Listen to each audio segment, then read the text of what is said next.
রমাদান পূর্ববর্তী আজকে মূলত আমাদের খুতবার মূল বিষয় হচ্ছে রমাদান আমাদের জন্য কি নিয়ে আসে।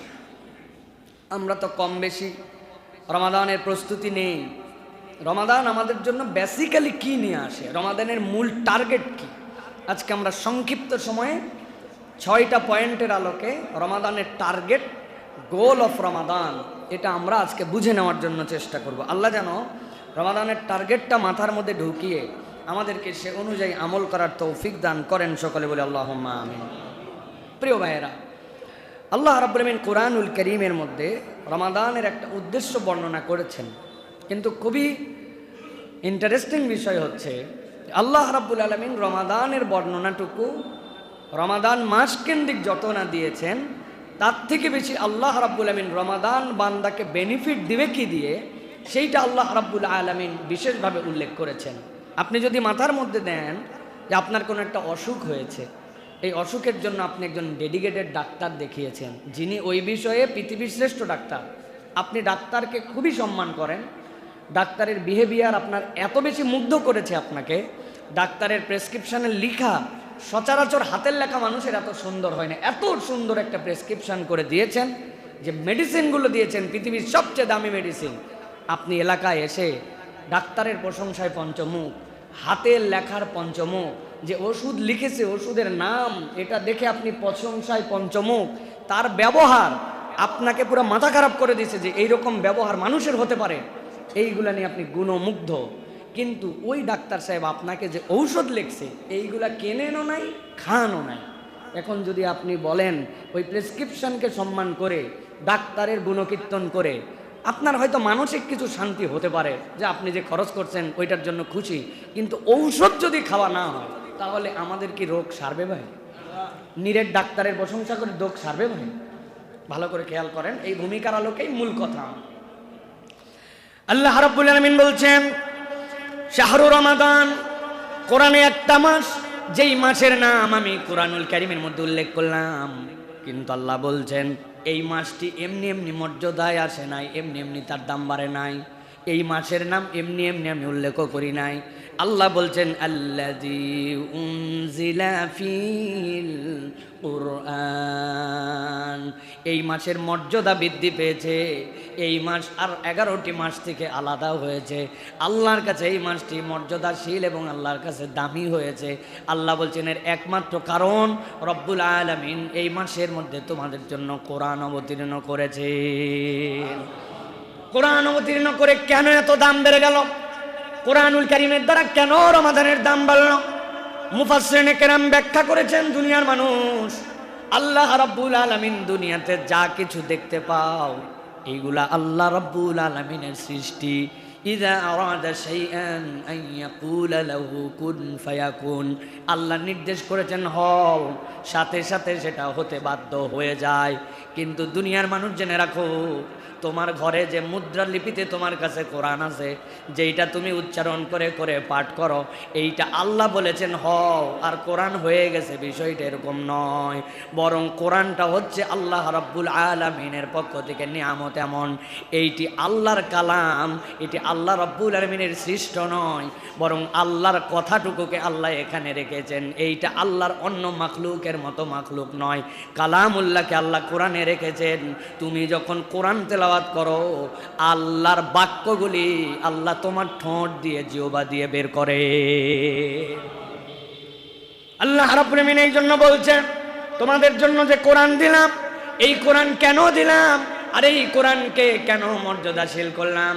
আল্লাহ বলছেন ওয়া বাইয়িনাতিম মিনাল হুদা ওয়াল ফুরকান, কোরআন তোমাকে কেবলমাত্র তেলাওয়াতের জন্য দেওয়া হয় নাই, কেবলমাত্র বুকে জড়ায় ধরে চুমু খাবে এই জন্য দেওয়া হয় নাই।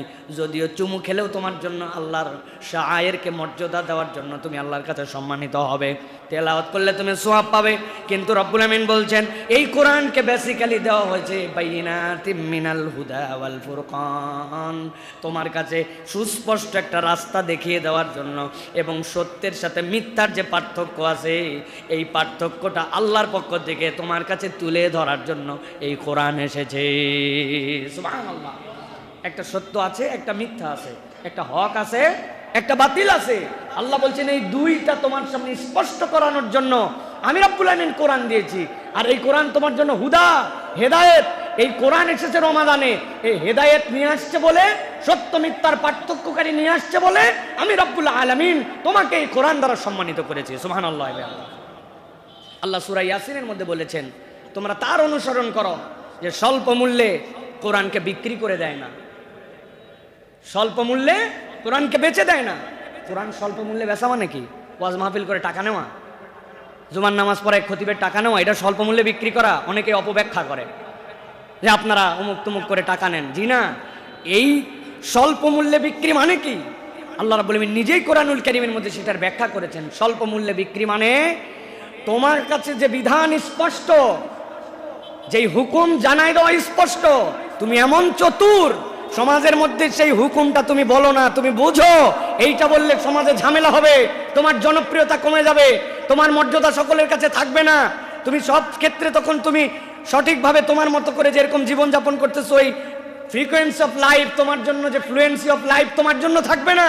ওই কথা তিক্ত কথা, অতএব ওই কথা গোপন করে তুমি অন্য কথা বলো। এই জন্য তোমার কাছে এটা হচ্ছে কোরআন বিক্রির শামিল। আপনাকে বুঝাতে পারি নাই হয়তো আমি। বর্তমান সমাজে সমকামিতার বিপক্ষে কথা বলা এটা কি একটি স্বাভাবিক বিষয় না অস্বাভাবিক বিষয়? নামাজের কথা তুমি বলতেই পারি, ভাই ভালো পথে চলুন, মিথ্যা কথা বাদ দিন, ভাই ভাইয়ের সাথে সম্পর্ক উন্নয়ন করুন, এই কথা বলা যায়। কিন্তু পর্দাটা আপনি ভালো ঠিকঠাক মতো পালন করেন, এই কথা বললে মসজিদের সভাপতি সাহেব খেপে যায় যে আমার বইয়ের কথা বললো কিনা।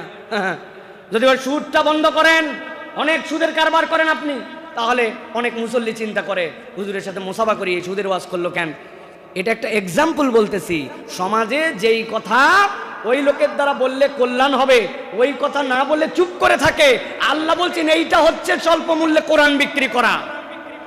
আপনি কোরআনুল কারীমকে বক্তব্য দিয়ে, আপনি কোরআনে আলোচনা করে যদি বলেন যে হুজুর টাকা নিছে, হুজুর কোরআনের কয় টাকা নিছে ভাই? 5 লাখ। 5 লাখ টাকাতে কোরআনের একটা অক্ষরের মূল্যায়ন হবে? তা আপনি তো দিতে পারেন নাই ভাই, এটা পুরো দুনিয়া দিয়ে দিলেও তো হবে না। তার মানে কোরআনুল কারীমের বিক্রি মানে এইটা না।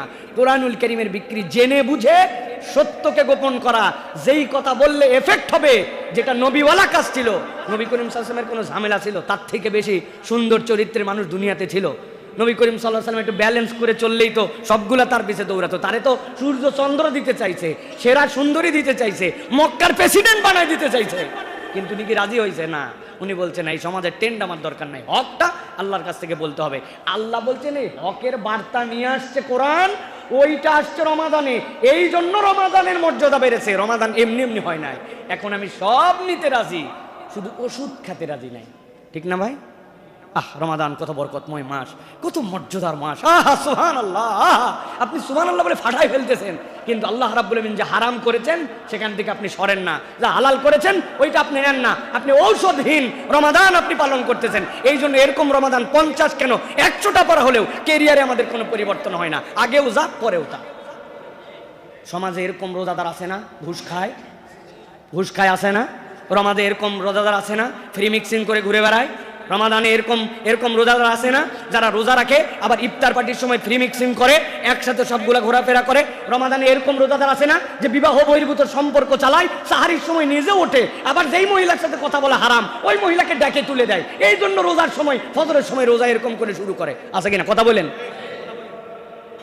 তার মানে আমি আমার রমাদানকে গ্রহণ করেছি প্রেসক্রিপশনের ঔষধ ছাড়া। আল্লাহ রাব্বুল আমিন এবার টার্গেট নির্ধারণ করে দিচ্ছেন। আল্লাহ রাব্বুল আমিন বলছেন ফামান শাহিদা মিনকুমুশ শাহরা ফালইয়াসুম। আমি দায়িত্ব দিলাম তোমাদের কেউ যদি সিয়ামের মাস পেয়ে যাও অবশ্যই রোজা পালন করবে। আল্লাহ বলতেছেন ইয়া আইয়ুহাল্লাযীনা আমানু কুতিবা আলাইকুমুস সিয়ামু কামা কুতিবা আলাল্লাযীনা মিন ক্বাবলিকুম লাআল্লাকুম তাত্তাকুন। ভেবো না এই সিয়াম কেবল তোমাদের জন্য ফরজ করা হয়েছে। অতীতের যত কম ছিল, আদম আলাইহিস সালাম থেকে ঈসা আলাইহিস সালাম পর্যন্ত সকলের জন্য সিয়াম ফরজ ছিল। পুরা রমাদানে হয়তো ছিল না, কারো জন্য মুহররমের সিয়াম ফরজ ছিল, কারো জন্য জিলহজের সিয়াম ফরজ ছিল, কারো জন্য হয়তো বা দেখা যাচ্ছে আল্লাহর পক্ষ থেকে আশুরা আশুরার সিয়ামটা ফরজ ছিল, অতএব কোনো না কোনোভাবে সিয়াম ছিল। কিন্তু আল্লাহ বলছেন উম্মতে মুহাম্মাদের জন্য আমি স্পেশাল করলাম, পুরা কমপ্লিট একটা মাসের প্যাকেজ বানায় দিলাম। আমার বান্দাদের দায়িত্ব দিলাম এই রমজান মাস পেলেছে যেন সিয়াম পালন করে। আর কেউ যদি সিয়াম পালন করে আল্লাহ বলছেন আশা করা যায় সে তাকওয়ার পথে থাকবে, লাআল্লাকুম তাত্তাকুন। ওই ব্যক্তি আশা করা যায় মুত্তাকি হওয়ার পথে সে এগিয়ে যাবে। সুবহানাল্লাহ, মুত্তাকি হওয়ার পথে সে আগাবে। কেমনে আগাবে? গোল প্ল্যানিং। আমি একবারে পুরা জীবনের সব গুনাহ খাতা ছেড়ে দিব। সারা জীবন বিড়ি খাইছি, চিন্তা করছি আগামীকালকে থেকে বিড়ি একবারে বাদ দিয়ে দিব, গুনাহ একবারে বাদ দিয়ে দিব, আগামীকালকে থেকে একবারে তকবীর উলার সাথে নামাজ ধরে ফেলবো। ন, এটা মানবীয় ফিতরাতে মানুষের দ্বারা সম্ভব নয়। মানুষকে ছোট ছোট স্টেপের মাধ্যমে মানুষকে এগোতে হয়। আল্লাহ রাব্বুল আমিন বলছেন লাআল্লাকুম তাত্তাকুন, এই রমাদান তোমাকে ছোট ছোট ফুট স্টেপ, তোমার স্টেপ মার্কগুলো নির্ধারণ করে দিবে। বেটা, তুমি দিনের বেলা রোজার অবস্থায় তুমি সিগারেটটা খাও না, তাহলে তুমি তো দেখছোই 15 ঘন্টা তুমি না খেয়ে থাকতে পারো। তাহলে আস্তে করে রাতও বাদ দাও, আস্তে করে 1 মাস, 1 সপ্তাহ, 1 সপ্তাহ করে তুমি 1 মাস বাদ দাও। ওই লোক তখন আল্লাহর কাছে কোনো অজুহাত দিতে পারবে না যে আল্লাহ আমি তো কোনো উপায় ছিল না, নিরুপায় হয়ে খাইছিলাম না। রব্বুল আলামিন তাকে একটা প্ল্যানিং দিয়েছেন, এই প্ল্যানিংয়ে সে বাস্তবায়িত হয়ে আস্তে করে গুনার পথ থেকে ভালোর পথে আসছে। ওই লোক নামাজ আগে কন্টিনিউ করতো না, কিন্তু রমাদানে আল্লাহ বলছেন তুমি 5 ওয়াক্ত সালাত আদায় করতে শুরু করো, জামাতের সাথে সালাত আদায় করতে শুরু করো। একটা বান্দা যদি 30 দিন সালাতে অভ্যস্ত হয় তাহলে সাবকনশাস মাইন্ডে মানুষ ওই কাজগুলিতে অভ্যস্ত হয়ে যাবে। আপনি 40-50 দিন ফজরের নামাজ টানা মসজিদে আদায় করে দেখেন, দুনিয়ার কোনো শক্তি নাই, কোনো অ্যালার্ম লাগবে না, কিচ্ছু লাগবে না, ফজরের সময় অটোমেটিক রব্বুল আলামিন আপনাকে জাগায় দিবেন, ঠিক কিনা? এটা নিয়ম, এটা মানবীয় ফিতরাত। আল্লাহ রাব্বুল আলামিন অটোমেটিক আপনাকে করে দিবেন। অনেক সময় ঘরের মধ্যে আলো থাকে না, আপনি আপনার বাথরুমের সিটকানি পর্যন্ত অটোমেটিক হাতের কাছে পেয়ে যান। কারণ কি? অভ্যস্ততা। আপনি আপনার বাথরুমের রাস্তা চিনেন, সিটকানির রাস্তা চিনেন, অন্ধকারের মধ্যে কল কোথায় ছাড়তে হবে জানেন, বদনাটা ধরে ফেলেন, কিছুই লাগে না। মানুষ এরকম অনেক কিছুই করে ফেলতে পারে। আর এই পৃথিবীতে মানুষ যা করে তার 90% কাজ অবচেতন মনে করে, চেতন মনে নয়। আপনি হিসাব মিলালে বুঝবেন, আপনি যা করেন অবচেতন, আপনি চেতনের কাজ নাই বললেই চলে। আমি মসজিদে আসার আগে আজকে কি প্ল্যান করে আসছি যে আমি কতবার হাত নড়াবো? আমার কোনো প্ল্যান আছে ভাই? অবচেতন মনে এটা আমি করে যাচ্ছি। আমি ধাপ ফেলতেছি, কয় ধাপে মসজিদে আসবো, কয় ধাপে যাব। যদি হইতো তাহলে তো অবস্থা খারাপ। ডাক্তার যদি বলে দিত আপনার হার্টের অবস্থা খারাপ, প্রতি মিনিটে আপনি 20 বার করে নিঃশ্বাস নেবেন, ওই লোক তো 10 মিনিটের মধ্যে শেষ। ও 1 2 3 4 5 6 7 8 9 এরকম করে যদি হিসাব করার নিঃশ্বাস ফেলা লাগতো তো 10 মিনিটের মধ্যেও শেষ, ওর ক্যারিয়ার বরবাদ। আমরা আমাদের জীবনে যা করি ম্যাক্সিমাম কাজ আমরা অবচেতন মনে করি। আল্লাহ বলছেন লাআল্লাকুম তাত্তাকুন, আমি তোমার লাইফ স্টাইলেই আমি তাকওয়াকে ঢুকাই দিতে চাই। ওইটা এমনি এমনি আসবে না। রমাদানের প্র্যাকটিসে ও জামাতবদ্ধ নামাজ আদায় করছে, রমাদানের প্র্যাকটিসে মিথ্যা ছেড়েছে, রমাদানের প্র্যাকটিসে ঝগড়া বাদ দিছে, রমাদানের প্র্যাকটিসে চোখের গুনাহ বাদ দিছে, রমাদানের প্র্যাকটিসে ও দান খয়রাতের অভ্যস্ত হয়েছে। আল্লাহ বলছেন এরপরে ফকির আসলে তখন মুখ দিয়ে বলতে মন যাবে না মাফ করো, তখন পকেটে অটোমেটিক হাত চলে যাবে। আল্লাহ বলছেন এই ট্রেনিং এর জন্য আমি রমাদান মাস দিয়েছি। সুবহানাল্লাহ। প্রিয় ভাইরা, আমি অনেক সময় বলি আমরা অনেকে বাইক চালায়, অনেকে গাড়ি চালায়। আমার গাড়িটা যখন 3000 কিলোমিটার চলে, 3500 কিলোমিটার চলে, তখন আমাকে বলে দিচ্ছে গ্যারেজওয়ালারা যে ভাই গাড়িটা কিন্তু 3500 হলে আবার আমাদের গ্যারেজে নিয়ে আইসেন, এর বেশি চালালে আপনার জন্য মোবাইল টোবেলগুলো বেশি হয়ে যায়, তা আপনার জন্য কিন্তু গাড়িটার ইঞ্জিনে ক্ষতি হতে পারে। আমি তো 3200 কিলোমিটার বেশি গাড়ি চালাই না, চিন্তা করছে 3500 আমার দামি ইঞ্জিন যদি ক্ষতি হয়ে যায়, আমার গাড়ির যদি ক্ষতি, ভাই 300 কিলোমিটার কম চলা, নিয়ে চলে গেলাম। ওরা নিয়ে যাওয়ার পরে সাথে সাথে মোবাইল ডাউন দিল, দিয়ে নতুন মোবাইল দিল, মোবাইল ফিল্টারটা লাগাই দিল, এয়ার ফিল্টারটা চেঞ্জ করে দিল, এসি ফিল্টারটা চেঞ্জ করে দিল। বলছে হুজুর সময় আছে হাতে? বললো আছে, তাহলে একটু 4টা চাকা খুলে একটু ব্রেকগুলো মিলাই দেই, ব্রেক শুগুলো সুন্দর করে ঝাড়ে মুছে বললো না সমস্যা নাই, ড্রাম ঠিক আছে, ব্রেক ঠিক আছে, আপনার এখন মোবাইল গিয়ার সব ঠিক আছে, আপনি আপনার গাড়ি নিয়ে চলে যান। আবার 4000 কিলোমিটার পর্যন্ত আমি আবার ড্যাম কেয়ার গাড়ি চালাচ্ছি। আমি প্রিয় ভাইরা খুব ভালো করে বোঝেন, একটা মানুষের 11 মাসের জিন্দেগিতে সে সাধ্যমতো চেষ্টা করে, সাধ্যমতো বেঁচে থাকার সব মাসের মধ্যেই আপনার জন্য চোখের গুনাহ থেকে হেফাজত করা দায়িত্ব, মনের গুনাহ থেকে হেফাজত দায়িত্ব। কিন্তু আল্লাহ রাব্বুল আমিন এবার বলছেন এটা স্বাভাবিক নয়, এবার তোমাকে ট্রেনিং সেন্টারে ওয়ার্কশপে নিয়ে আসলাম, তুমি এখন ওয়ার্কশপের মধ্যে ঢুকে যাও।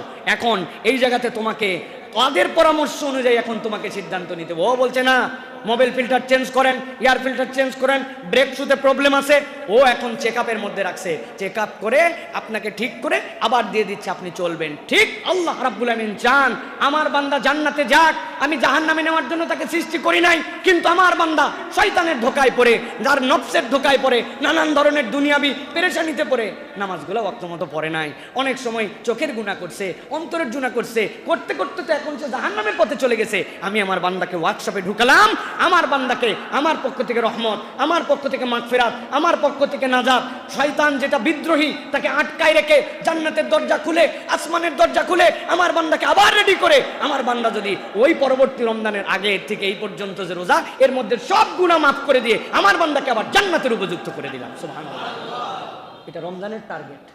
এখন আপনি রাস্তাতেও যান, গ্যারেজেও তাই, আপনি কোনো কিছুই মানেন না, রমাদানেও যা, রমজানের বাহিরেও তাই, তাহলে আপনার আমার এই রমাদান যে উদ্দেশ্যে এসেছে এইটা কোনোভাবেই আপনার আমার সাথে ফিট করতেছে না। এই জন্য এই রমাদান আমাদের জন্য প্রিয় ভাইরা কাজ দিবে না। এই জন্য আল্লাহ রাব্বুল আমিন বলছেন এই রমাদান তোমার ছোট সময় বড় প্যাকেজ, বাম্পার অফার আমাদের আসে না যে অমুক সময় বিগ সেল, 70% ডিসকাউন্ট দিয়ে দেওয়া হয়েছে, দোকান শেষ করে দিবে, লাভ অনেক পর্যাপ্ত হয়ে গেছে, এখন একদম বাম্পার অফার, মেলাতে অফার, এই অফার। আল্লাহ বলছেন তোমার ক্ষুদ্র জীবনে রমাদান তোমার জন্য যে অফার আনছে, এটা যদি তুমি একবার কল্পনা না করো, তাহলে তুমি তোমার মানবীয় মূল্যবোধে তোমার নিজেকে মূল্যায়নই করতে শিখো নাই। আল্লাহ বলছেন এটা তো এমন জিনিস যার মধ্যে আমি রব্বুল আলামিন তোমাকে নিয়ামত দিয়েছি, কি লাইলাতুল কদরি খায়রুম মিন আলফি শাহর। আল্লাহ বলতেছেন এটা তোমার জন্য 1000 মাসের থেকে উত্তম। কত উত্তম? আল্লাহ বলছেন তোমাকে জান্নাতে নিতে যত লাগবে তত উত্তম। সুবহানাল্লাহ। নূহ আলাইহিস সালামের কওম 1500 বছর হায়াত পাইছে এক লোক, এ যদি 15 বছরে বালেগ হয়, 1500 বছর হায়াতে 1485 বছর কম বেশি আল্লাহ রাব্বুল আলামিনের জন্য নামাজ কালাম ইবাদতের সুযোগ পাইছে। আর আপনি আমি 60 বছরের জীবনে 15 বছরে বালেগ হয়ে অর্ধেক ঘুমায়া, অর্ধেক বাথরুমে কাটায়া, অর্ধেক খাইয়া, পুরা 60 বছরের জীবন 1.5 বছর ইবাদতে হিসাব করলে হবে না, পুরা আপনি বের করতে পারবেন না, সব মিলাই 1.5 বছর হবে না। আরে এই বেটা বাঁচতে 15 বছর। আল্লাহ বলছেন আমি হচ্ছি ইনসাফকারী রব, আমি আদেল রব। আল্লাহ বলতেছেন উম্মতে মুহাম্মাদের আগে কোন উম্মত জান্নাতে যাবে না। নূহ আলাইহিস সালামের উম্মতের সমস্যা কোথায়? 1500 বছর ইবাদত করছে, আল্লাহর কাছে ধরবে তো? আল্লাহ আমি 1500 বছর, এবারে 60 বছর, এ তো মরিচ গাছ, আমি হচ্ছে বট গাছ, ঠিক না ভাই? এ তো মরিচ গাছ, ঘাস, আমি হচ্ছে তাল গাছ, আর হচ্ছে ঘাস। তুমি তাল গাছ বাদ দিয়ে ঘাসটা ঢুকাচ্ছ জান্নাতে, ব্যাপারটা কি? আল্লাহ বলবেন আমলনামা চেক করে দেখো, আমলনামা চেক করে দেখা যাবে লাইলাতুল কদরি খায়রুম মিন আলফি শাহর। আমি আল্লাহ, আমি যে জান্নাত দেবো, আমি প্যাকেজ ঘোষণা করে রাখছিলাম, এই রাত যদি কেউ পাই আমি তারে দিয়ে দিব, তোর সমস্যা কোথায়? আমি আমার মালিক, দুনিয়ার মালিক, আমি জান্নাতের মালিক আল্লাহ। আল্লাহ মিলাই দেখবেন ওই বান্দার আলফি শাহর, আল্লাহর এটা হচ্ছে একটা বর্ণনা মাত্র। আল্লাহ বলছেন ওকে যা দিয়ে জান্নাতে ঢুকতে হবে ওই পর্যন্ত আমি তাকে দান করে দিব। সুবহানাল্লাহ। ওই মাস রমাদান আমি খুব প্রশংসা করলো, ওয়াও মাশাআল্লাহ, কত গুরুত্বপূর্ণ মাস রমাদান। রমাদানের মতো মাসই হয় না। এই মাসে কোরআন এসেছে, এই মাসে আল্লাহ রাব্বুল আমিন দয়া করে। এগুলো ওয়াজ করে ওষুধ খাই নাই, বুঝছেন তো না? ওষুধ খাই নাই, কাজ হবে তো না? রমাদানের গুণকীর্তন করে কাজ হবে তো? ওষুধ কি? ওষুধগুলো আপনাকে গ্রহণ করতে হবে প্রিয় ভাইরা। রাসূলুল্লাহ সাল্লাল্লাহু আলাইহি সাল্লামের 3টা হাদিস আপনাদের কাছে বলবো। নবী করিম সাল্লাল্লাহু আলাইহি সাল্লাম বলছেন আতাকুম রমাদানুন শাহরুন মুবারাক ফারাদাল্লাহু আযজা ওয়া জাল্লা আলাইকুম সিয়ামাহু তুফতাহু ফীহি আবওয়াবুস সামা। আল্লাহ নবী বলতেছেন এই রমাদান, যেই রমাদানের ভিতরে আসমানের দরজা আল্লাহ খুলে দেন। সুবহানাল্লাহ। বিজ্ঞান প্রমাণ করতে পারুক না পারুক, আমরা আল্লাহর কথা, আল্লাহ রসুলের এই কথা বিশ্বাস করি যে আসমানের দরজা আছে। কেমন জানি না, আমি তো অত দূর পর্যন্ত যেতেই পারি নাই। দুনিয়ার যত আবিষ্কার এগুলো তো প্রথম আসমানের নিচে। আর আমার নবী সাল্লাল্লাহু আলাইহি ওয়াসাল্লাম 7 আসমান ভেদ করে গিয়েছেন। যাওয়ার পরে জিজ্ঞাসা করা হয়েছে তুমি কে? বলে জিব্রাইল। তোমার সাথে কে? বলে মুহাম্মদুর রাসূলুল্লাহ। বলে তাকে কি অনুমতি দেওয়া হয়েছে আসমানের উপরে আসার জন্য? বলে হ্যাঁ, আল্লাহ তাকে ডেকেছেন, দরজা খুলে গেছে, এক এক দরজা ভেদ করে 7 আসমান পার করে গিয়েছেন। হয়তো আমরা বিশ্বাস করি, তুমি বিশ্বাস করো বা না করো, তুমি বুঝতে পারো বা না পারো, আল্লাহ আসমানের দরজা খুলে দেন। সুবহানাল্লাহ। রমজানে আসমানের দরজা খোলা হয়। নবী করিম সাল্লাল্লাহু আলাইহি ওয়াসাল্লাম জোহরের এই যে ঠিক এই মুহূর্তটা জাওয়াল, এই জাওয়ালের আগ মুহূর্তে যেই সময় থেকে সূর্য হালতে শুরু করবে ওই হালার আগে, নিষিদ্ধ সময়ের আগে নবী করিম সাল্লাল্লাহু আলাইহি ওয়াসাল্লাম তড়িঘড়ি করে এসেও 2, 4, 5, 6, 8 রাকাত সালাত আদায় করতেন। সাহাবীরা জিজ্ঞাসা করছে, লিমা সাল্লাইতা ইয়া রাসূলুল্লাহ, আপনি একটু পরে তো জোহর, কিন্তু এই সময় আপনি একদম জাওয়ালের আগ মুহূর্তে আপনি কেন সালাত আদায় করেন? বলে, শোনো, আল্লাহ আমাকে দেখিয়েছেন এই সময় আল্লাহ আসমানের দরজা খোলেন, অতএব আসমানের দরজা খোলার সময় আমি বান্দা সালাত আদায় করতেছি, আল্লাহ যেন এইটা আল্লাহর কাছে উপস্থাপিত হয়, আল্লাহর কাছে আমি রহমত চাই, এই জন্য আমি এই সময় সালাত আদায় করি। সুবহানাল্লাহ। ওটা হয় দিনে, আর আল্লাহ রাব্বুল আমিন বলছেন রমাদানে পুরা সময় নবী জানায় রাখেন আমার বান্দার জন্য আমি আসমানের দরজা খুলে রাখি। আল্লাহ বলতেছেন তুগলাকু ফীহি আবওয়াবুল জাহিম, জাহান্নামের দরজাকে বন্ধ করে দেওয়া হয়। ওয়া তুগাল্লু ফীহি মারদাতুশ শায়াতিন, শয়তানকে জিনজিরাবদ্ধ করা হয়, বিদ্রোহী শয়তান তাকে আটকানো হয়। ফীহি লাইলাতুন খায়রুম মিন আলফি শাহর মান হুরিমা খায়রাহা ফাকাদ হুরিমা, নবী বলছেন এর মধ্যে এমন একটা রাত আছে 1000 মাসের থেকে উত্তম, যে বঞ্চিত হলো সে চির হতভাগা। নাউযুবিল্লাহ। তাহলে এই যে আসমানের দুয়ার খোলা, এইটার জন্য আমার প্রস্তুতি কি? আমি মনে করছি রমাদান মানে খালি বোধহয় রোজা রাখা, না, রমাদান আসমানের দরজা খুলছে। আপনি চিন্তা করেছেন যে রমাদানে আমার জন্য আসমানের দরজা খুলেছে, তো এই আসমানের দরজা খুললে আসলে কি হয়, আমি এখানে কি করতে পারি, এটা আমার জন্য এক্সট্রা কি বেনিফিট নিয়ে আসে, আমি আমার আল্লাহর পক্ষ থেকে কি কি আদায় করে নিতে পারি, আমার গাড়ির কি কি সমস্যা আছে আমি সেইগুলাকে ওয়ার্কশপে জানাচ্ছি কিনা, চিন্তা তো নাই। অপর ভাইয়ের জন্য আমরা বলি না। আপনার এলাকায় যদি কোনো একটা বাচ্চাকে জানেন যে কিডন্যাপ করে নিয়ে চলে গেছে, কিডন্যাপে গেছে, যাওয়ার পরে 5-7 জনকে কিডন্যাপ করে ধরে রেখেছে। এখন যারা কিডন্যাপ করেছে, কথার কথা, তারা অনেক ক্লান্ত হয়ে একসময় ঘুমায় গেছে, আর যাদেরকে ধরে নিয়ে গেছিলো সবগুলোকে ইঞ্জেকশন দিয়ে অজ্ঞান করে রাখছে। এর মধ্যে একজন জেগে উঠছে, উঠে দেখতেছে কি রে, এটা তো আমার জায়গা নয়। হুঁশ যখন ফিরছে তখন মনে হয়েছে হ্যাঁ, আমাকে তো নাকের মধ্যে ওই যে ক্লোরোফর্ম দিয়ে আমাকে ধরে নিয়ে চলে আসছিল, আমি তো জেগে উঠছি। পাশে তাকায় দেখে ছোট ছোট বাচ্চা কাচ্চা সবগুলো অজ্ঞান হয়ে পড়ে আছে। দূরে তাকায় দেখে যেই বেটা অজ্ঞান করছে ওই বেটাও তো গভীর ঘুমে কেলায় পড়ে আছে। এখন ওর দায়িত্ব কি? নিজে তো পালাবেই সুযোগ পাইলে, সাথে ওর দায়িত্ব হচ্ছে পাশে তার ভাইকেও ধরে নিয়ে আসছিল। ও তো চিন্তা করবে আমি একাই বাঁচবো, আমার ভাইরে কিডন্যাপ করে নিয়ে আসছে, আমার বন্ধু, তার আমার উঠান লাগবে না। পরে বলছে ও চল, ওই যে যারা কিডন্যাপ করে নিয়ে আসছে ওরা সবগুলো আটকায় গেছে, এখন সবগুলা ঘুমায় গেছে, আমাদের পালান লাগবে। ওই লোক উঠতেছে না, ওই বলছে রাত তো কেবল একটু ঘুম ধরছে। ওই বলবে যে ঘুম ধরা মানে পাগল, ঘুমানোর বহুত সময় পাবি। কথা যখন শুনবে না ওর পাশা বরাবর কইসে 2 লাত্তি মারে দিবে, 2 থাপ্পড় দিবে, প্রয়োজনে পানি থাকলে মাথার মধ্যে পানি ঢেলে দিবে, দিয়ে ওকে উঠাবে যে বাবা এখন ঘুমানোর সময় না, তুমি আরাম যতই পাও এখন আরামের সময় না, ওঠ। জাহান্নাম থেকে আল্লাহ রাব্বুল আলামিন শয়তানকে আটকায় দিলেন, জান্নাতের দরজা খুলে দিলেন, আল্লাহর রহমত দিয়ে দিলেন। আপনি আমি চিন্তা করলাম নিজে বাঁচলে বাপের নাম, আমি আমারটুকুই করি তো না। আল্লাহ আপনার বোধের জায়গা যদি জাগ্রত করেন তাহলে আপনার আরেক ভাইকে জাগ্রত করতে হবে, আরেক ভাইকে নসিহত করতে হবে, আপনার পরিবারের মধ্যে এটার বার্তা ছড়াই দিতে হবে। না বউ, অনেকদিন তুমি বেপর্দা চলেছো, তুমি আর বেপর্দা আমার বাড়ি থেকে ঘুরতে পারো না। আমি তোমাকে জাগানোর জন্য বলতেছি, আল্লাহর বিধান এটা। এই ছেলে, তুমি আমার বাড়িতে থাকো বাবা, তুমি নামাজ অনেক মিস করেছো, আর না। কথা শুনতে নাও পারে, তখন কি করবেন আপনি? আপনি তো জাহান্নাম থেকে বাঁচানোর জন্য মাঝে মাঝে হাঁকানো লাগতে পারে, মাঝে মাঝে পানি ঢালা লাগতে পারে, মাঝে মাঝে পাছায় লাথি মারা লাগতে পারে না ভাই? এটা আপনাদের রূপও করতে বুঝিয়েছি। কিন্তু প্রিয় ভাইরা, আমাদের এই সমাজ যদি আমরা সামগ্রিক পরিবর্তন করতে চাই তাহলে আমাদের সকলের এই রমাদানকে সম্মান করে এই প্রচেষ্টাটা নিতে হবে। প্রিয় ভাই, এটা হচ্ছে রমাদানের মৌলিক উদ্দেশ্য। আমরা রমাদানের মৌলিক উদ্দেশ্যের জায়গা কিন্তু আমরা পরিবর্তন করে ফেলেছি। প্রিয় ভাইরা, আল্লাহ নবী সাল্লাল্লাহু আলাইহি ওয়াসাল্লাম বলছেন, ইযা জা রমাদান ফুতিহাত আবওয়াবুল জান্নাহ ওয়া গুল্লিকাত আবওয়াবুন নার ওয়া সুফিরাতিশ শায়াতিন। জান্নাতের দরজা খুলে যায়, জাহান্নামের দরজা বন্ধ হয়, আর শয়তানকে জিনজির আবদ্ধ করা হয়। জিজ্ঞাসা হচ্ছে জান্নাতের দরজা কেমনে খোলে, জাহান্নামের দরজা কেমনে বন্ধ হয়? মুহাদ্দিসিনে কেরাম ব্যাখ্যা করছেন, আল্লাহ দয়া করে জান্নাতের কাজগুলা মানুষের জন্য সহজ করে দেন। সুবহানাল্লাহ। আল্লাহ দয়া করে গুনার কাজগুলা বান্দার মনের মধ্যে ওই সময় কঠিন বানায় দেন। ওই বান্দা হিসাব করে, এটাই হচ্ছে জান্নাতের দুয়ার খুলে যাওয়া। যেই মানুষ বেনামাজি, ও চাঁদ উঠলে চিন্তা করে অন্তত পক্ষে রমাদানে যদি আমি নামাজটা না পড়ি। তৈরি হয় না এই ফিলিংস ভাই? এই অবস্থা আমাদের মধ্যে তৈরি হয় না? একটা পরিবর্তন অটোমেটিক তৈরি হয় আমাদের মধ্যে।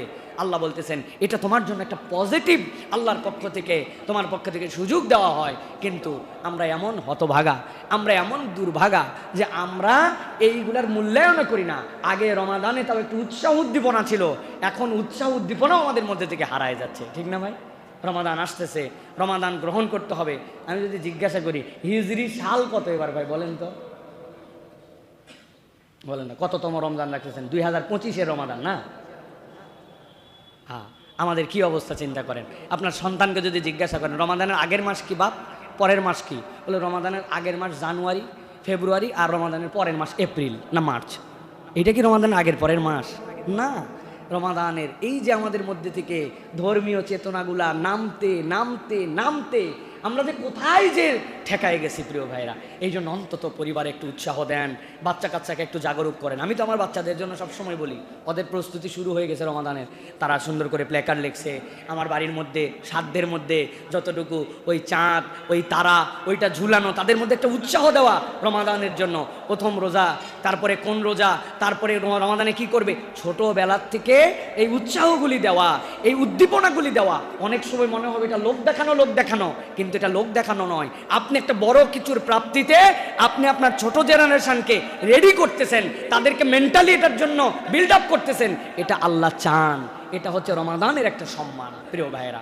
আরেকটা হাদিসের কথা আমরা শুনি প্রিয় ভাইয়েরা, চলেন যে হাদিস দ্বারা আমরা বোঝার চেষ্টা করব যে সিয়ামের আসল কাজ কি আর তাকওয়ার আসল জায়গাটা কোথায়, তাকওয়ার আসল জায়গা কোথায় আর সিয়ামের আসল কাজ কি। প্রিয় ভাইয়েরা, ভালো করে একটা জিনিস হৃদয় থেকে অনুভব করার জন্য চেষ্টা করেন। কি সেইটি?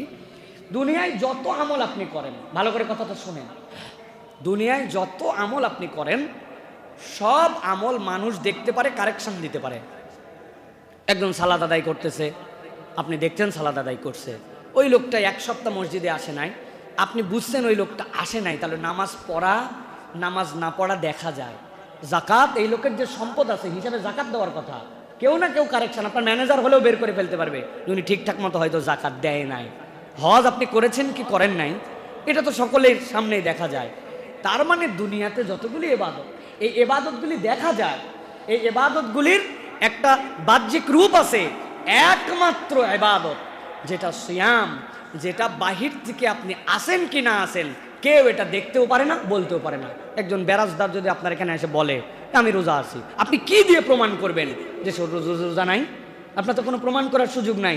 বাথরুমের ভিতরে যায় খাইছে, হোটেলে খাইছে, পরিবার জানে না, বাইরে যায় খেয়ে নিছে, অথবা কোনোভাবে তার মধ্যে রোজা ত্যাগ করে ফেলছে, আপনি বলতে পারবেন না। তার মানে সিয়াম একমাত্র ইবাদত যেটা আপনার ব্যক্তির সাথে সম্পর্কিত আর আল্লাহর সাথে সম্পর্কিত। এই জন্য আল্লাহ রাব্বুল আলামিন বলেছেন আস-সাওমু লি ওয়া আনা আজজি বিহ, সিয়াম হচ্ছে কেবল আমার জন্য। দুনিয়ার সব ইবাদতের হিসাব করে আল্লাহ রাব্বুল আলামিন সওয়াব দিবেন, কিন্তু আল্লাহ সিয়ামের কি দিবেন আল্লাহ বলছেন সেটা বললাম না। আল্লাহ বলে রাখছেন সিয়াম আমার জন্য আর সায়েমের জন্য আমি আল্লাহই হচ্ছে রিওয়ার্ড। সুবহানাল্লাহ। আল্লাহ স্বয়ং ওই বান্দার জন্য, রোজাদারের জন্য আল্লাহর পক্ষ থেকে রিওয়ার্ড। আল্লাহ রাসূল সাল্লাল্লাহু আলাইহি ওয়াসাল্লাম বলছেন কুল্লু আমাল ইবনে আদম লাহু ইল্লা সিয়াম, প্রত্যেক আদমের, বনি আদমের ইবাদত তার জন্য, শুধুমাত্র সিয়াম ছাড়া। ফাইন্নাহু লি ওয়া আনা আজজি বিহি, নিশ্চয় জেনে রাখো সিয়াম আমার জন্য কেবল, বান্দা কেবল আমার কাছেই ওটা উপস্থাপন করতে পারে আর আমি আল্লাহ তাকে এই সিয়ামের জন্য রিওয়ার্ড দান করব। ওয়াস সিয়ামু জান্নাহ। এরপরে নবীজি বলছেন জেনে রাখো তোমাদের জন্য সিয়াম হচ্ছে ঢাল স্বরূপ। ঢাল স্বরূপ তোমাকে কেউ তীর মারতেছে, তোমার কাছে যদি ঢাল না থাকে তোমার বুকে লেগে যেতে পারে, কপালে লেগে যেতে পারে। নবীজি বলছেন সিয়াম ইমানদারদের জন্য ঢাল স্বরূপ। এখন কিসের থেকে সিয়াম আমাকে হেফাজত করে? কিসের জন্য আমার জন্য ঢাল? কোন ক্ষেত্রে সে আমাকে প্রতিরক্ষা করে? আল্লাহ রাসূল সাল্লাল্লাহু আলাইহি ওয়াসাল্লাম বলছেন ওয়াইদা কানা ইয়াউমু সাওমি আহাদিকুম ফালা ইয়ারফুস ওয়ালা ইয়াসখাব। নবীজি বলছেন জেনে রাখো যদি তোমাদের মধ্যে থেকে কেউ সিয়াম পালন করে, আমি আল্লাহর পক্ষ থেকে জেনে বললাম দুইটা জিনিস থেকে যেন সে নিজেকে মুক্ত রাখে। একটা কি, সে যেন গুনাহ খাতা না করে, আর দুই নম্বর হচ্ছে সে যেন তার নিজেকে সামলায় নিয়ে চলে। গুনাহ খাতা মুক্ত সিয়াম তার লাগবে। আপনাকে এই সিয়াম আপনার গুনাহ খাতা মুক্ত হওয়ার ট্রেনিং আপনার জন্য উপস্থাপন করে। মুসলমান একজন, তাকে যদি বলেন তুই চুরি কর, মুসলমান নামাজি, সে চুরি করতে পারবে না। নামাজ বাদ দে, নামাজ বাদ দেবে কিভাবে? জাকাত দিস না, শয়তান উস্কাই দিছে, চিন্তা করবে আল্লাহ তোমার সম্পদ না দেই কেমনে।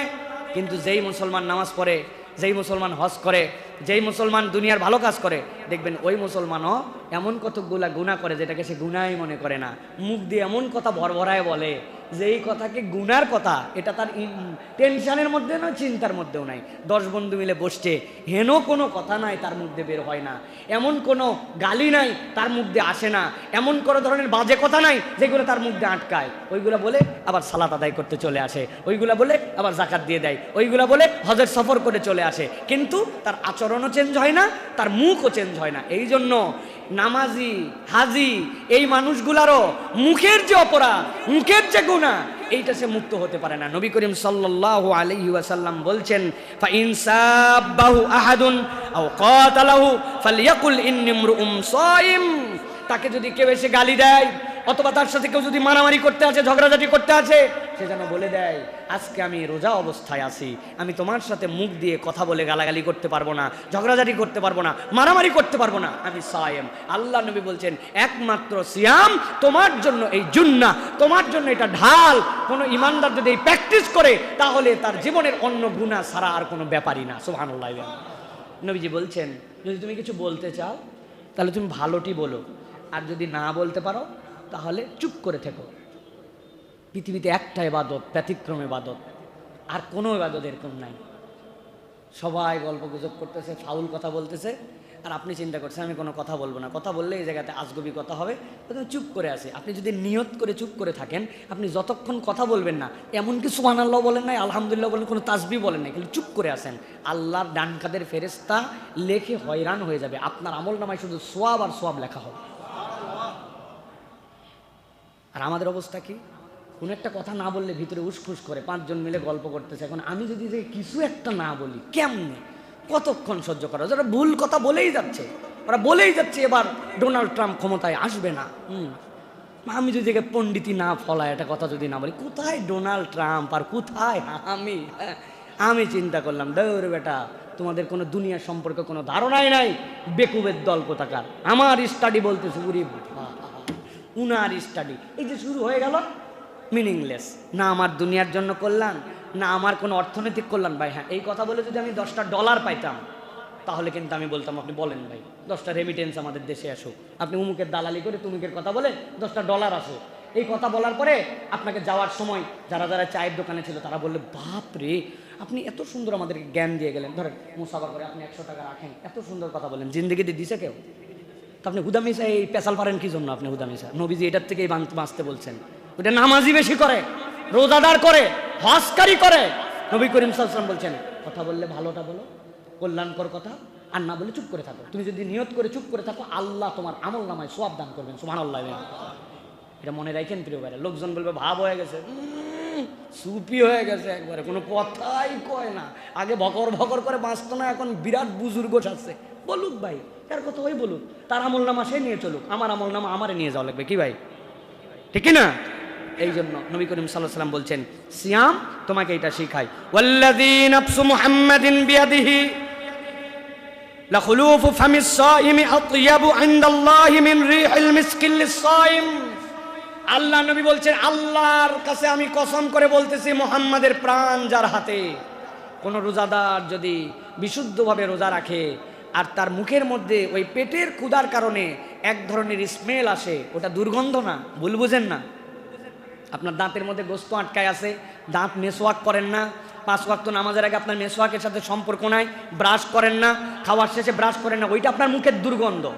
ওই দুর্গন্ধ আপনি বুঝতে পারেন না, কিন্তু ওই দুর্গন্ধ আছে। কিন্তু নবীজি বলছেন এটা ভিন্ন, সে মুখ পরিষ্কার রাখছে, মেসওয়াক করছে, ক্লিন, কিন্তু তার স্টোমাকটা যে ফাঁকা, ওইখান থেকে এক ধরনের স্মেল আসে খালি পেটের, যদিও ওইটা সুখকর নয়, কিন্তু আল্লাহ ওই রোজাদারের স্মেলকে এত পছন্দ করেন, নবী বলছেন মুহাম্মদ সাল্লাল্লাহু আলাইহি ওয়াসাল্লামের প্রাণ যেই সত্তার হাতে, আমি তার কসম করে বলতেছি মিশকে আম্বরের সুগন্ধির থেকে আল্লাহর কাছে রোজাদারের এই গন্ধ পছন্দ। সুবহানাল্লাহ।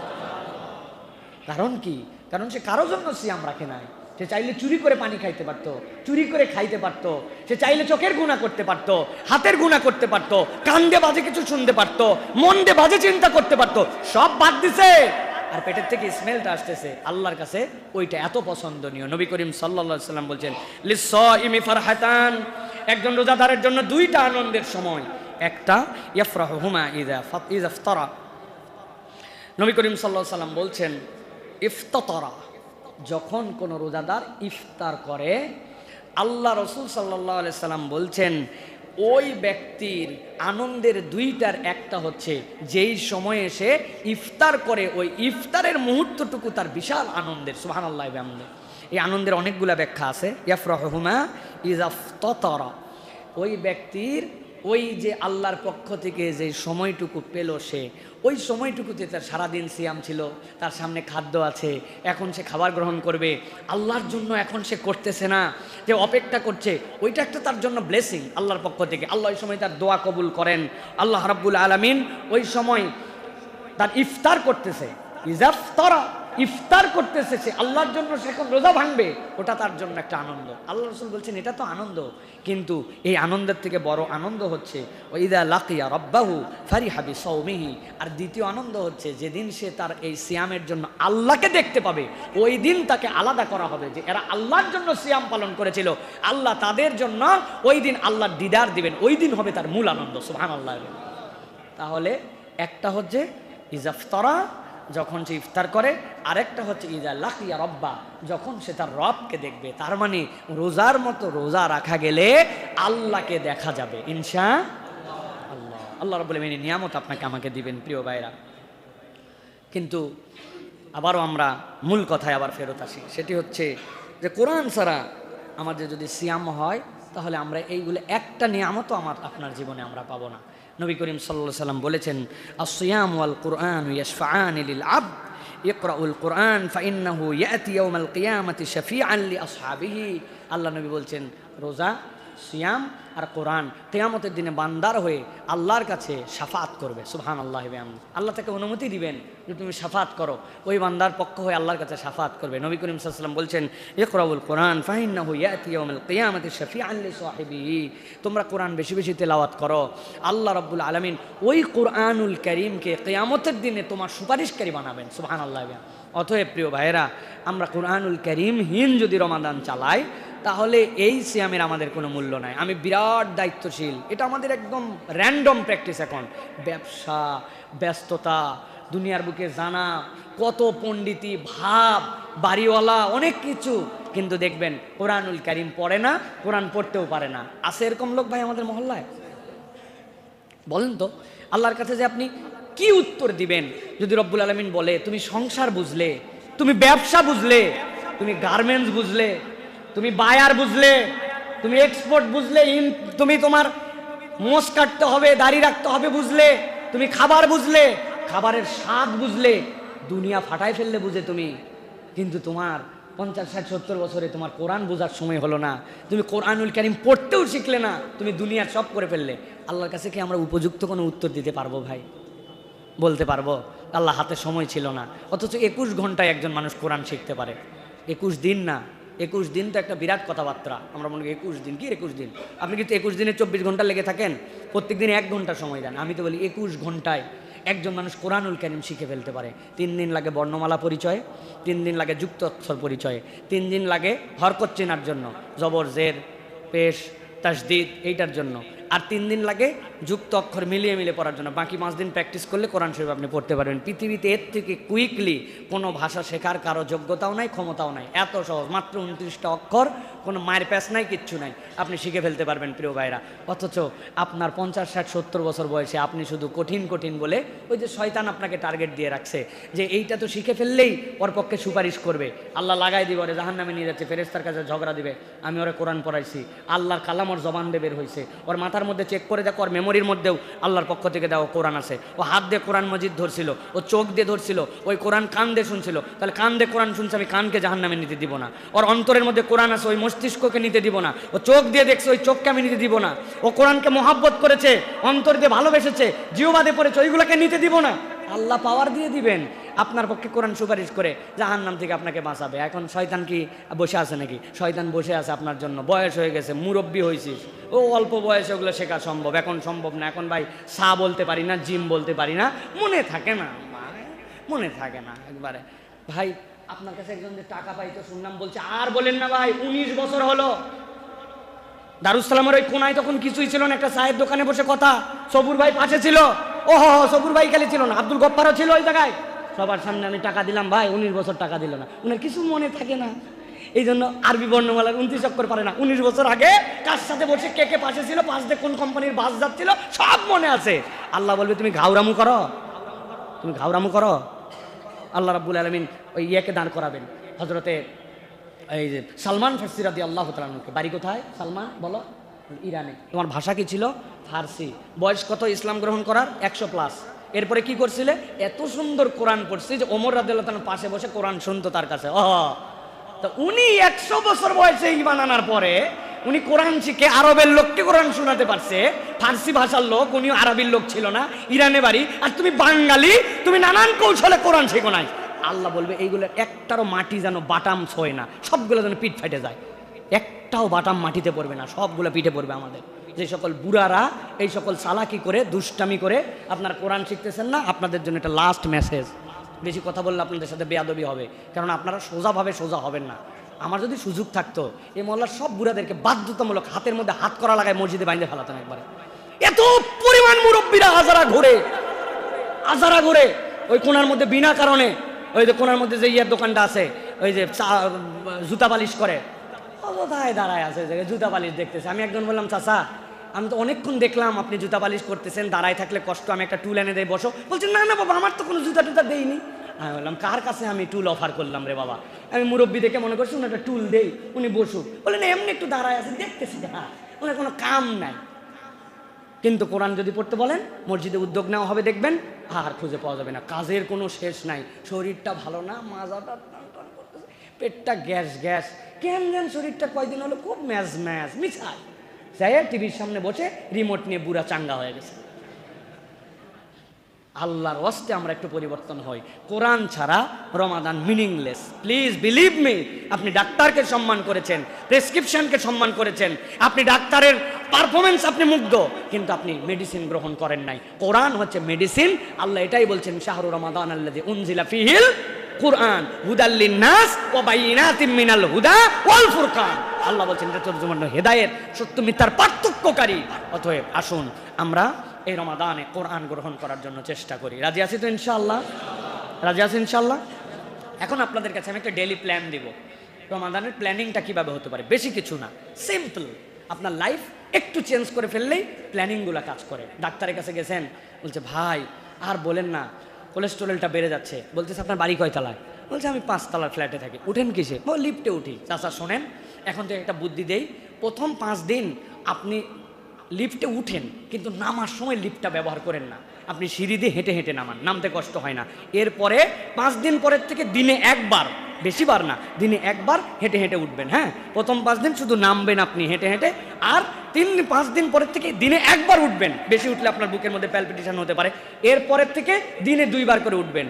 ওই লোকের সিস্টেম চেঞ্জ হয়ে গেছে, শুধু একটু লাইফস্টাইল চেঞ্জ করে দেওয়ার কারণে, একটু বুদ্ধি খাটার কারণে। ওই সিঁড়ি আছে, ওই লিফটই আছে, ওই মানুষই আছে, কিন্তু বুদ্ধি করে কৌশল করে রুটিন করলে কাজ করে, ঠিক কিনা? স্বামী স্ত্রী 2 জন গন্ডগোল লাগছে, ওরে গন্ডগোল ফাঁসার, 2 জনের ঝগড়া বন্ধ হয় না, সংসারই টিকবে না। স্বামী স্ত্রী 2 জনই গেছে মেন্টাল ডাক্তারের কাছে, আমাদেরকে ঔষধ দেন, আমাদের সংসার টিকবে না। স্বামী বলতেছে আমার কোথায় প্রবলেম, আমার তো কোনো প্রবলেমই দেখি না। বউ বলতেছে প্রবলেম দেখো না, মানে এটাই একটা প্রবলেম, তুমি প্রবলেম সেটা বলো। আমার এখানে গন্ডগোল লাগায় না, আমি আপনাদের জন্য মেডিসিন দিয়ে দিচ্ছি। বউয়ের অ্যাটিটিউড দেখে বুঝে ফেলছে ডাক্তার সাহেব, একটা বোতল নিয়ে আসে, ভিতর থেকে কাঁচের দিছে, দিয়ে বলছে এটা নিয়ে যান, যখনই আপনাদের মধ্যে গন্ডগোল লাগবে তখনই এখান থেকে 1 ঢোক খাবেন, আর 1 ঢোক মুখের মধ্যে নিয়ে আপনি অন্তত 39 সেকেন্ড রাখবেন, এটা যেন 38 না হয়, 41 না হয়। চিন্তা করছে কি মেডিসিন বাবা, 39 সেকেন্ড বলে দিছে।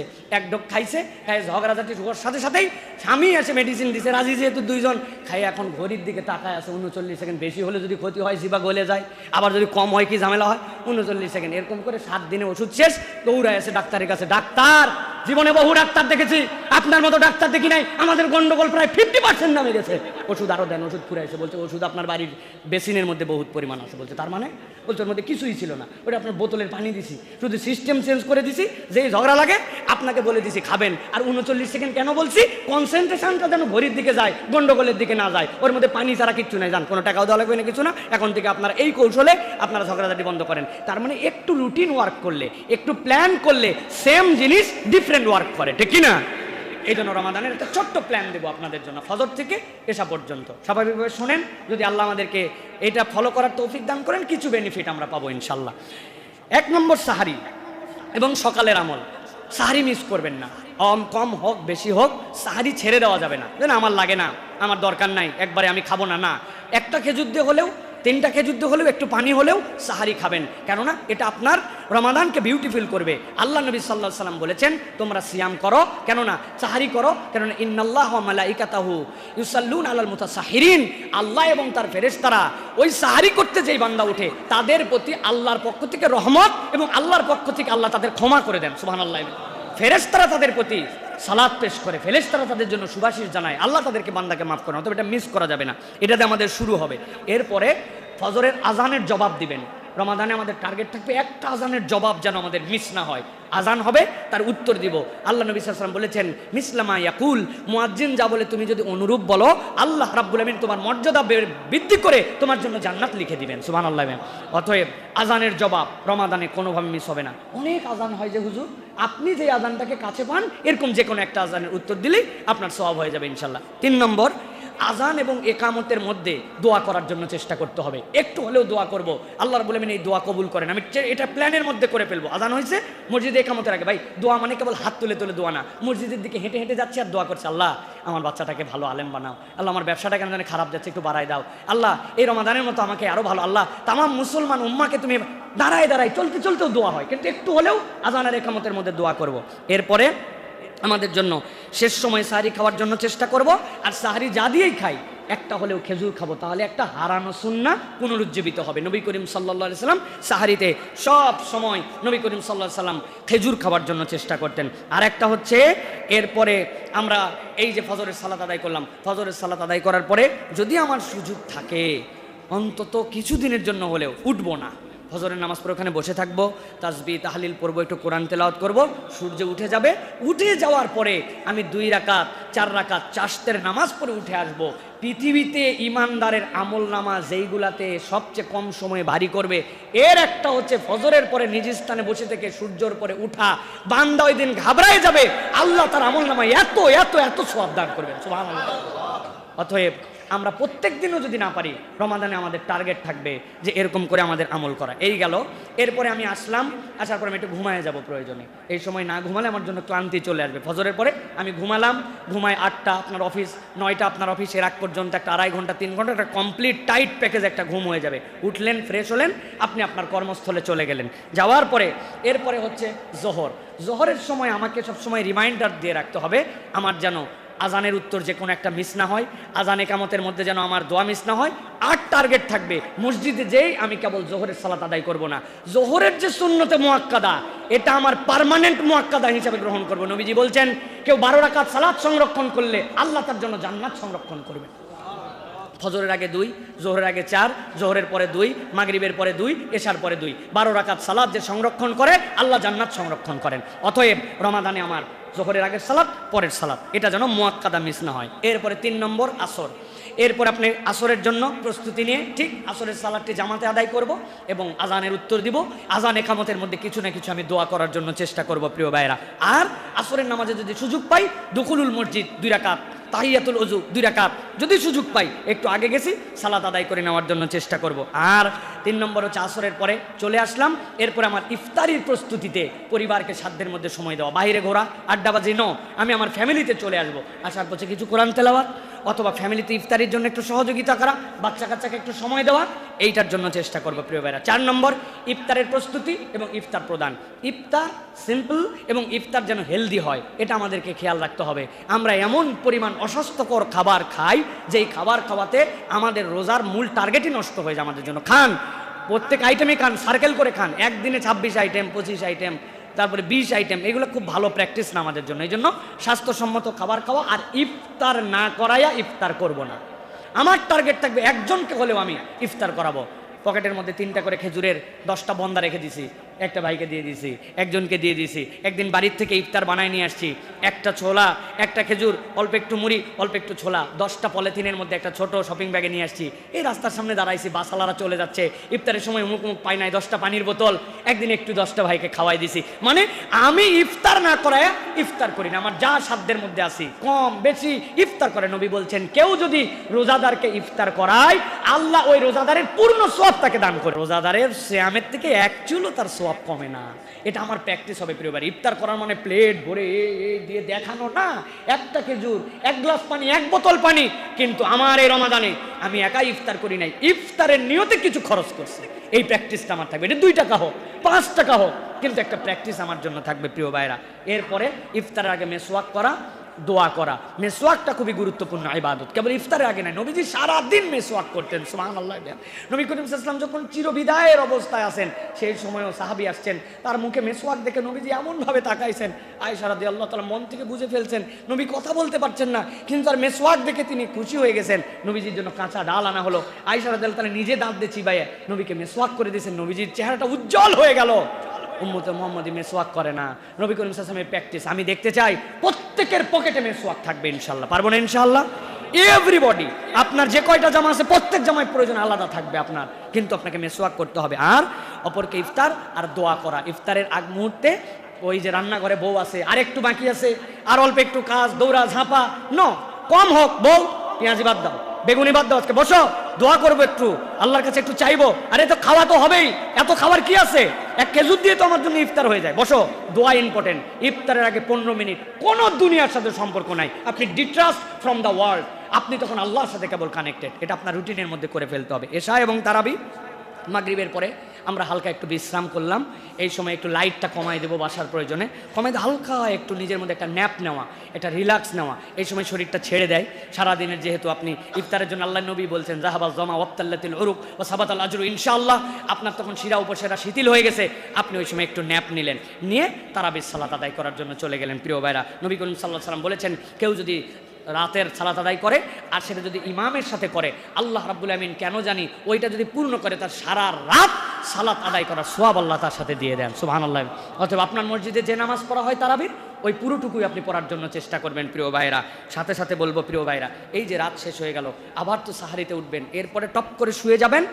আর কখনো যেন রমাদানে মিস না হয়। আমার সাহারি একটু কম খাওয়া হতে পারে, কিন্তু আমি আগে উঠবো একটু 10 মিনিটের জন্য, 2 রাকাত, 4 রাকাত, 6 রাকাত সালাত আমার কোনোভাবে যেন মিস না হয়। আপনি বাথরুম থেকে বের হয়ে ডাইরেক্ট যাই নামাজ, এটা হচ্ছে আপনার সম্পর্ক হবে। তারপরে সাহারির সময় তো আপনি জানেন মসজিদ থেকেও সংক্ষিপ্ত অ্যানাউন্স করা হয়, কিন্তু আপনার যেন সালাত মিস না হয়। আপনি বেশি না, আমি যেটা বললাম এটা মাথায় ঢুকায় 7 দিন যদি গুছায় একটু প্ল্যান করে আপনি জীবনযাপন করতে পারেন, আপনি একটা নতুন জীবন উপভোগ করবেন ইনশাআল্লাহ। আল্লাহ আপনার আমার জীবনে রমাদানের বারাকা দান করে দিবেন প্রিয় ভাইরা।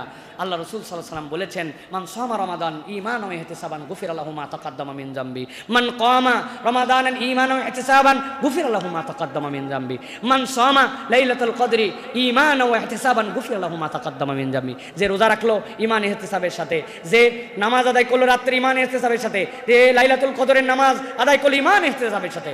ঈমান তো বুঝলাম, ইহতিসাব কি? ইহতিসাব হচ্ছে সওয়াবের আশায় বিশুদ্ধ নিয়তে, নিয়ত বিশুদ্ধ করে ওই বান্দা আল্লাহর প্রতি পূর্ণ ঈমান রেখে, ও আল্লাহকে ভয় করে পানি খায় না, আল্লাহকে ভয় করে ঘুষ খায়, তাই তো না? আল্লাহ পানি খাওয়া দেখে কিন্তু ঘুষ খাওয়া দেখে না, আল্লাহ আলঠালা দেখে না, তাই না? আল্লাহ রাব্বুল আমিন অপরের জন্য অকল্যাণ করছিস, আল্লাহ রাব্বুল আমিন দেখে না, সব দেখে আল্লাহ। ঈমান ইহতিসাবের সাথে এই কাজ করলে আল্লাহ নবী বলছেন অতীতের সব গুণ আল্লাহ তার মাফ করে দেন। মা তাকাদ্দামা মিন যামবিহি, আপনার সগীরা গুনাহ সব অটোমেটিক আল্লাহ মাফ করে দেন। অতএব রমাদানকে আমরা প্ল্যান করে আমরা কাজে লাগানোর জন্য চেষ্টা করে আল্লাহ যেন আমাদেরকে